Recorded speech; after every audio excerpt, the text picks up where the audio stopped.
for this question, we're asked to find the domain of the function. Remember, the domain is going to come from the values that we have issues with x. So vertical asymptotes could be a problem. So what I'm going to do is I'm going to factor the bottom. So I get x minus 2, x minus 1.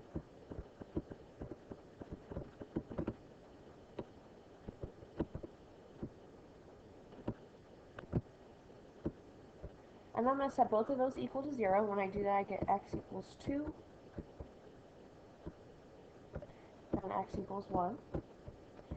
We would also have a problem if we had a hole, but we do not have any holes because we don't have any common factors in the top and the bottom. So these are where our restrictions in our domain are going to come. X is not going to equal one of those numbers. So we're going to come from negative infinity until we hit our first number, which is 1. And we are not going to include 1 because it's an asymptote. And we're going to union 1 to 2, because all those places in between those numbers count for this graph, right? And then we're going to union from 2 to infinity.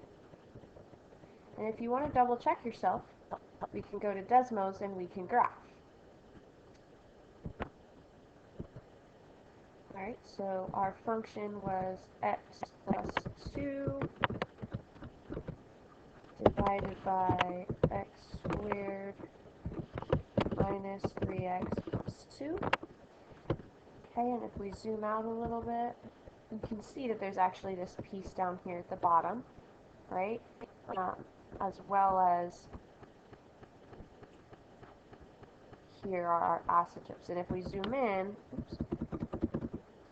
you can see that there are no numbers on 1 and 2. You can even go to the chart here and see that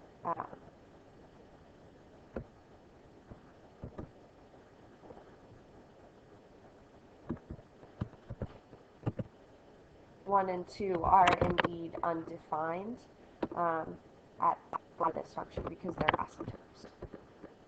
So your answer should be negative infinity to 1, union 1 to 2, union 2 to infinity.